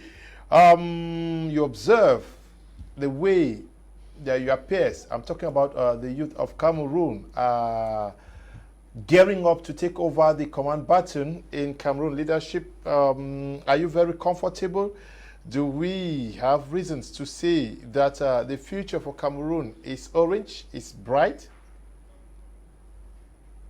Thank you again for that question, and I appreciate a lot of analysis of Mr. Fah. He's not a youth, but he spoke as if he's a youth. So according to Kenyoma, the youth population, which is 15 to 34 years in Cameroon, as 2019 statistics are about 8 million. Now, when we talk about generational transition, and you ask me, am I seeing hope for the youth? No, I don't think the youth, there's any hope to look at the youth. Thank God that you even brought a pastor on the platform. One of the things which has seen no transition is the aspect of religion. Mr. Lo, back in those days, I'm very certain that if you call 10 youths to recite even our Father, Mr. Lo, they will not be able to pass it, or even Hail Mary. You see that the youths have turned away from God gradually, and it is because of this negligence of God that we have seen also a decayance in their moral life, as Mr. Fah pointed out. You go to beer parlors, a university student in year 1, Mr. Lo, buying drinks for 400,000. That's money that money can sponsor you to any professional university, but that's what somebody goes and consumes one night in a snack bar. And you ask, where does this money come from? Let me tell you where this money comes from. It's either from prostitution, it's either from scamming, or it's either from homosexuality and sex, or the last thing, it's from gambling. So how do you think we can develop, as we youths, how do you think we can develop a country when we ourselves are engaging in these kind of things? At the same time, I also understand why some of these youths do these very things, because those who are ahead of us have also failed us. That's the simple truth. Those who are ahead of us have failed us. We cannot be in a country where you see somebody at 80 years still leading the government. Then when do you expect me as a youth to be able to take charge of the country? As they say, youths are the people who have vibrant force to gérer the country, or to manage the country. But we are in a country where positions is given based on age and based on affiliation rather than based on energy to cooperate. Cultural wise, we have seen also a decayance in culture. How many youths can speak their dialects today? Back in those days, I remember every Tetem holidays, it was a given for us to go back to the village and spend at least half of those holidays, that's 1.5 months in the village, to be able to know village life, all the village songs. But today, if you call these youths, what's your tribe? They will call their tribe. How do you even say good morning in their tribe? Nga, nothing will come out from their mouth. Sing any song from your tribe, nothing will come out. What's the road? Where's the road to your village? Nothing. And all these things have been influenced by two things, as I said. The first culprit has been social media. Youth today have been so glued to social media that whatever they see, they want to try to copy and imitate. Therefore, we see that nothing becomes balanced. Another second aspect which has made the youth to be the transition from what our adults or our seniors which used to do back in those days was good and we cannot do is because of undistributed opportunities. We are in a country where things are not distributed evenly. That is why when you look at statistics, you see regions like the Northwest are very high in things like HIV/AIDS within youth ages, because there are no opportunities, there are no jobs, there are no companies. But you look at other areas which are prospering, you see an unbalance. So these are the kind of things which we must address. We must encourage youth to be able to know how to use social media. We must encourage you to also embrace Jesus Christ into their life. We must encourage you not to forget their roots, because when you forget your roots, when you forget where you are coming from, you will not know where you are going to. And we are also encouraging or asking those who are ahead of us to stop playing foul games. They need to give the youths the baton to handle the country. The youths are getting frustrated because they are not having the opportunities to handle things which they can handle. It is not when they will be 50 years that they will handle. No, at that age, he's already old. The only thing he can do, as Mr. Fah pointed out, is to embezzle everything from the state coffers. Oh, man, if we have somebody who is very young and start working now, we will see a future in the country. Those who are 80 years cannot lead this country to a forward dimension. So we need the youth, we need to encourage them, we need to push them forward. Okay, Pastor, you are working with young people, boys and girls. They are very involved in church activities across the board. Where is the problem? Yeah, the problem of the youth in this our nation is because first, I blame the parents. They don't encourage the youth to spiritual things. The youth that they are going astray. There are youth that they are doing their best to be spiritually grown up and live a better life. But if we want to measure the number of youth that they are holding on to God, there will be like 25%.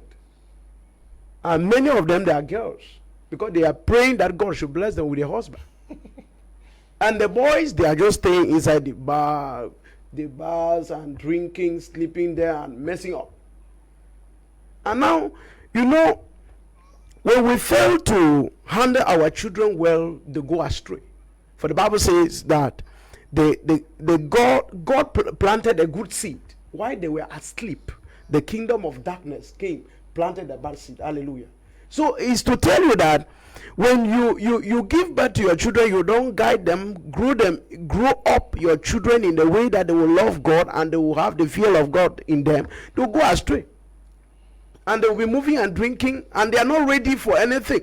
So this country is that is another challenge that we are facing in this country, that the future of this country is in danger. It's more to be feared. Because, let me just say, in 20 years' time, we will not have leaders.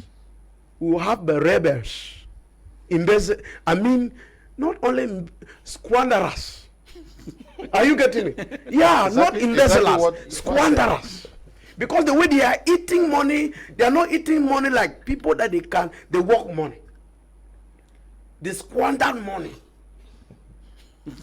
So they are already proving themselves that they are not ready to carry on their own responsibility. So we need to pray very well for this country. And another thing, the government should take up their responsibility and limit some certain things. And when they are opening churches, that will train the youth moral life. Then the government, many people will be saying, they are opening church here, church here, church here. No. We need to picture it. And if they are opening snack here, you see everywhere it's snack everywhere. And they are sleeping inside, drinking. If the police get there, they only collect their own share, disappear. They are doing their scamming and then moving from place to place. And then they have a pattern that they are using. Now they have their cars. These small mini cars. They call it Yaris or whatsoever. Runs and so on. Blade. Yeah. They are moving inside. And the police, they know. When they arrest them, they'll give at least 20,000, 50,000. They just collecting pocket. You continue to go and enjoy your life. So they need to take it and limit some certain things. All this drinking, they need to limit it and stop people from going from place to place. You are a journalist of Tamai Jarvis. You have watched some of the young people who are into politics. Can we hope for something different by the way they carry themselves in their respective spheres? I was just going. It's like you read my mind, because that was the angle I was to take this round of discussion. Why they say we will have, an empty treasury, we will have a kind of war in this country that we have never ever experienced in Cameroon if these youth are to take up leadership position.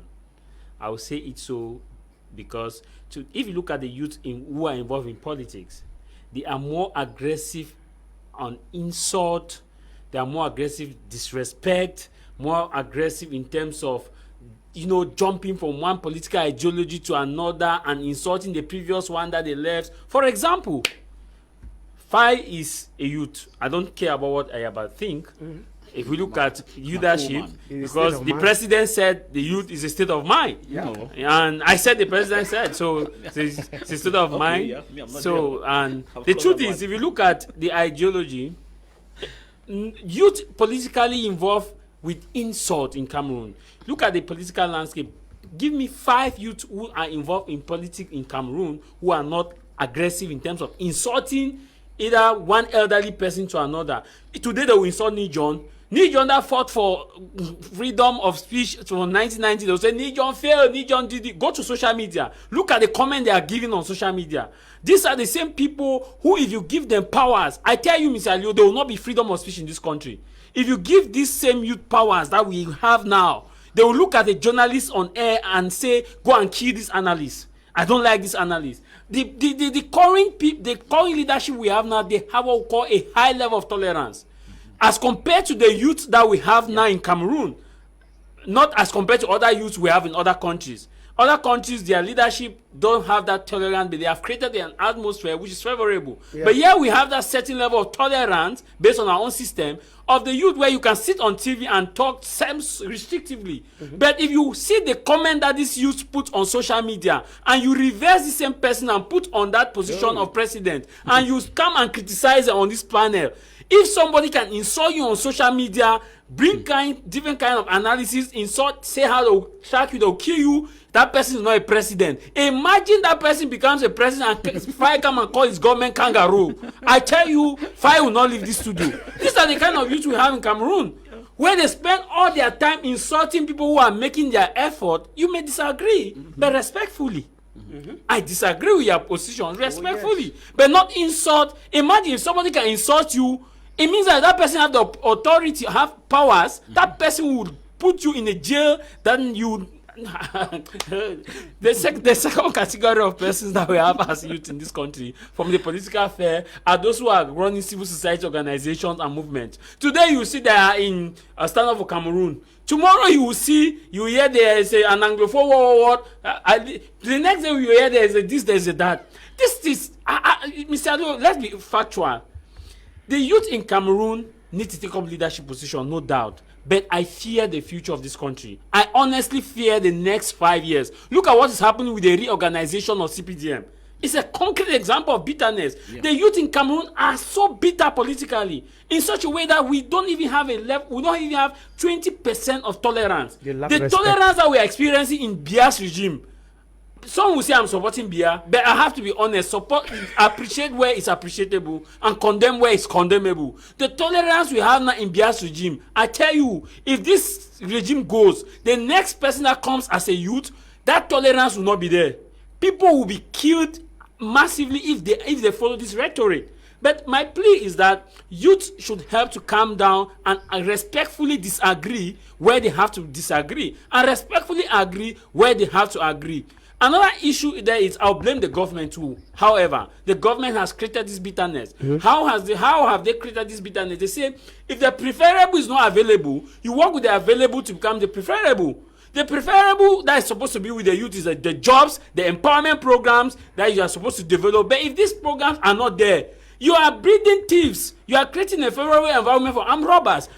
You will not blame an idle man. An idle man has to survive. If you see you drinking alcohol, Mr. Leo, how does it take for you to open a bar as compared to how it takes for you to open up a school, as compared to how it takes for you to open up an industry, as compared to how it takes for you to open a factory? That is the analogy. How does it take to enforce minimum working rate wage? How does it take to enforce non-minimum working wage? This system has not been equilibrated, so it gives the youth that analogy to say, well, there's no hope. Let's drink what we have while hoping So to me, Okay, conclusively, I think we are going to continue the discussion on the youth tomorrow. Part 2 is going to come up tomorrow, but also tomorrow we are going to be asking the question why the regional assembly presidents for the Southwest, Northwest, and other regions are not taking up their role as the CEOs of the region. The law says that regional assembly, regional executive presidents are supposed to play the role of chief executive officers of the region. There is an aspect of the law that says that there are powers that have been transferred to them, but since they took office, we have seen very little of them. So tomorrow, we are going to be asking the question as to why our regional presidents are not playing the role of these chief executive officers of the regions.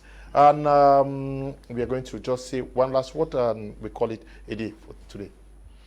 Well, I think based on what we have been analyzing so far, talking about youths, if they are set, if in case of transition or whatever the case might be, and then coupled equally with the political situation we have been examining, based on the write-up from Dr. Christopher Fomunyoh, I think that one thing is for sure and clear, that the government, the regime, can no longer take total control in arresting the crisis and putting it under control. I am very sorry to say that, and the indicators are very clear. Therefore, because you cannot be a referee and a player at the same time, that's why we solicit on the powers that be, or the persons that man the kangaroo system in Yaoundé, to do everything humanly possible to make sure that, to avoid the days of reckoning, which must come, whether we like it or not, it will be good for them to make hay while sun shines by following the appropriate measures of conflict resolutions or the principles of conflict resolutions, which will go a long way to bring us to an end. On the part of the youth, though the government specifies, or the government is also a contributory factor, because when you say you don't have religious study as a compulsory subject in schools, which is part of morals, see where we are today. Now, when you say you are taking somebody 2 papers excluding religious study, so look at where they have pushed us into. So at the end of it, some of the waywardness we find from the youth here, it's our foundations that were built by the regime, coupled with the fact that the regime used a wrong slogan: youths are the leaders of tomorrow. I got that statement when I was still a youth, even when I was still a child. Till today, that I'm old now, they are still telling us that story. Thank God I've really passed the stage of a youth. Okay. So it means that the kangaroo system, the only thing we can do is that all of them in Yaoundé, they need to go on leave. Okay. Transfer forever. Okay. Good evening, Mr. Leo, and to all the panelists. Many youths of today are too materialistic. Many of them, if not frustration, then I don't know why they have taken it to alcohol as if it's what gives life. Most of these youths aren't ready, for they are still very irresponsible. Mr. Leo, okay. This is writing from Kumba. Mr. Leo, transition will only take place if the youth are willing to see themselves as useful in nation-building process. The level of decay in moral values, drug abuse, and the like are in high demand by the youth. The quest for fast money without hard work, so there is the need for proper educative forums where ideas and minds should be nurtured. Molombe Hans, writing from Boya. Good evening, Mr. Leo, and all those in the panel. Only empty heads are insultive. Emil is writing from Jotin. Kaiser, thank you for, no, not Kaiser. Yeah, thank you for participating from Yaoundé. Thank you again very much, Mr. Leo. My apologies for coming late. And the first topic today was about Dr. Chris, but all the while Mr. Fah and Mr. Jarvis kept pronouncing my name as if I was the one who owned the show. So we are tired, to conclude, we are tired of this crisis and praying that all the sides involved should sit down and talk, because to sit down and talk does not mean you are weak. The first person who sits down does not mean you are weak. And for the youths must seize opportunities to excel. It is not about going to school and hoping for concourse. You should not hope only on the government. You should also try to create things for yourself. You should also try to be involved in the country's politics. The only way that this country can change is for the youth to be involved in it. Thank you again very much, Mr. Liu and Mr. Fah. My invitation for you to come to Yaoundé. Okay. Thank you too for coming, Pastor. Yeah. So, my own part, analyzing everything on the talk, how we can end the conflict. I want to call upon the administrators and anyone that is part of the crisis or taking part to see that they end the crisis. He should take the responsibility, and with a free heart and sincere heart, let the crisis come to an end so that we can have peace, even right in the church, inside the church, because the church is under high tension. You go to church, you will be preaching to empty chairs.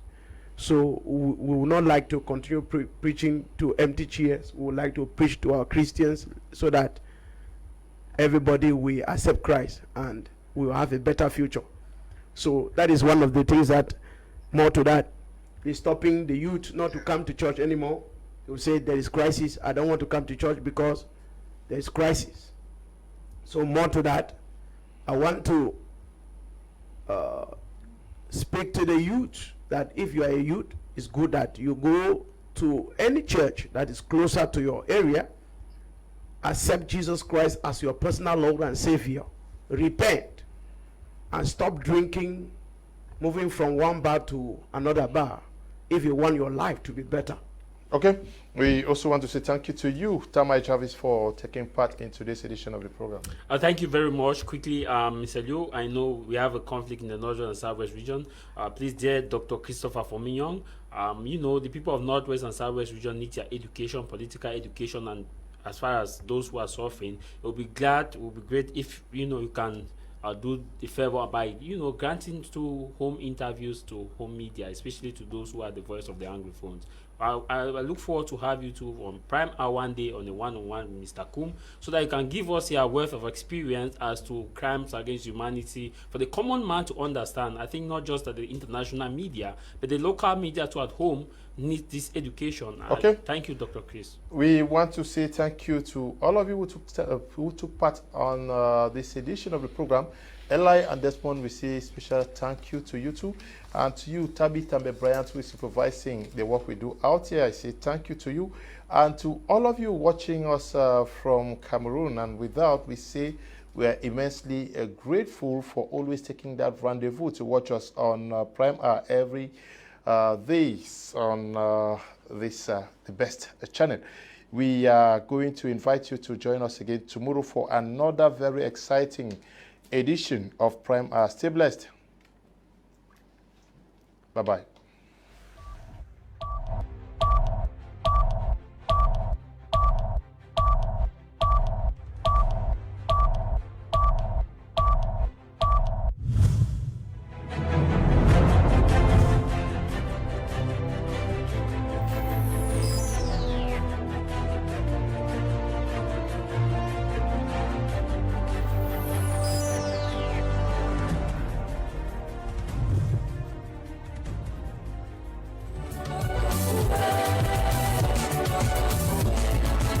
Good news for patients in Cameroon and beyond. Dr. Richard Fru informs the general public that the Garden of Eden Naturopathic Institute of West Africa, Genua, is back with Operation Free Crossover into 2022. From the 7th of September to the 7th of December 2021, all prices of medicines have been slashed down to enable our old and new patients get appropriate treatment at affordable rates in all our clinics in Cameroon and beyond. For this operation, treatment for diseases such as hepatitis B, gonorrhea, syphilis, typhoid, malaria, gout, rheumatism, arthritis, infertility, fibroids, ovarian cysts, chlamydia, and many other diseases have been greatly reduced. Children and adults still bedwetting, those suffering from spiritual problems, this operation is also for you. We advise our people to take advantage of this unique opportunity to cure themselves at Genua clinics so as to cross over into 2022 free from all major health challenges. Come and flush out all your troubles of 2021 and triumphantly enter 2022 renewed or born again. Pass this good news to your friends and neighbors. Rush now, for our qualified staff are on standby to receive you. Genua products are holistic in nature and one of the best in the world. Our headquarters, Boya, contact 674-286-493, Kumba 674-288-671. Douala 674-289-523 or 695-936-243. Yaoundé 674-289-112 or 657-018-758. Bamenda 677-319-866. Limbe 674-288-957. Bafusa 680-219-145 or 697-921-385. For consultations only, contact his healer, Dr. Richard Fru at 678-567-034 or 656-198-871. Dr. Fru Richard, now all the blessing.